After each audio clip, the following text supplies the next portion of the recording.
दोस्तों नमस्कार। सरकार तो मान चुकी है कि आप सरकार की हर बात पे भरोसा करते हैं। सरकार जान चुकी है कि उसके नारों में इतना दम होता है कि जनता उस नारों के तहत बहने लगती है। तो ऐसे में इस देश के भीतर का सच क्यों बताया जाए, और अगर बताना ही हो तो अपने तरीके से उस सच को सामने रख दिया जाए। यही हाल इस देश की अर्थव्यवस्था का है। अर्थव्यवस्था को लेकर जो कच्चा चिट्ठा बजट में रखा जाता है, उस बजट से एक दिन पहले एक इकोनॉमिक सर्वे भी आता है जो बतलाता है कि इस देश की आर्थिक माली हालत कैसी हो चली है। और सरकार जो सोचती थी एक बरस पहले, इस एक बरस के भीतर इस देश की इकोनॉमी पर सरकार किस तरीके से चली है और लोगों तक वह किस रूप में पहुंची है।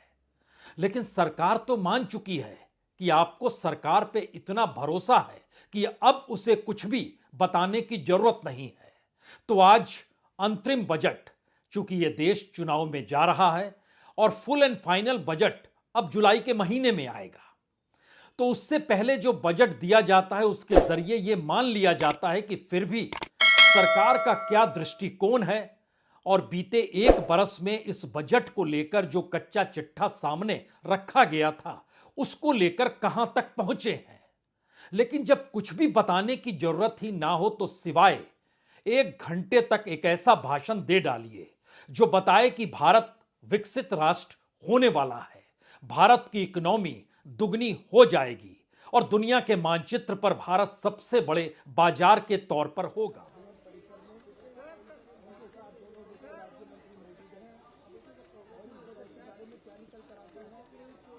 Ma'am centre ma'am centre madam centre ma'am centre.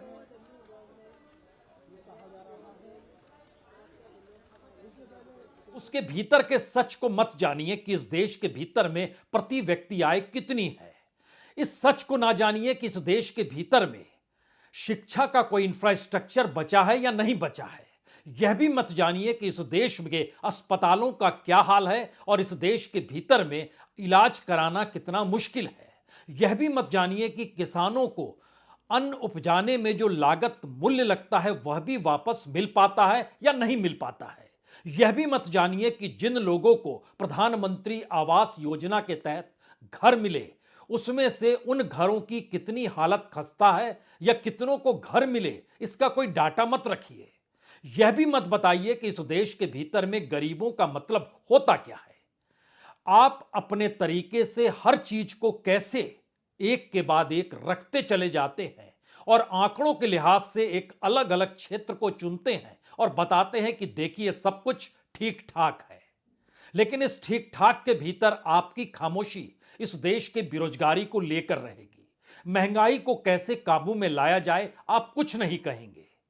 इस दौर में इस देश की इकोनॉमी 40% बढ़ गई, लेकिन इस देश के किसानों की आमदनी 2 से 3% ही बढ़ी। इस देश में महंगाई दर 5% के पार है, लेकिन इकोनॉमी हमारे दुनिया के मानचित्र पर तीसरी, चौथी, पांचवी इस दिशा में हम बढ़ चले हैं। तो बजट का कच्चा चिट्ठा आज जो रखा गया, उसको अगर एक लाइन में पहले समझें तो यह मान लीजिए कि सरकार कह चुकी है, बता चुकी है, अब उसे बताने की जरूरत नहीं कि भारत एक विकसित राष्ट्र बनने वाला है। इस देश की अर्थव्यवस्था के भीतर इस देश में कॉरपोरेट और रईसों के आश्रय ही यह देश चलता है। हमें उनको राहत रियायत देनी होगी। जो पढ़े लिखे डिग्रीधारी हैं वह किस क्षेत्र में कैसे नौकरी करें, उस दिशा में हम कोई काम कर रहे हैं या नहीं कर रहे हैं, इसकी कोई बताने की जरूरत अब होती ही नहीं है, क्योंकि यह हमारी प्राथमिकता में नहीं है। तो इस बजट को लेकर जो अंतरिम बजट रखा गया उसका सच क्या हो सकता है, पहले हर जहन में यह बात आएगी कि इस देश की इकोनॉमी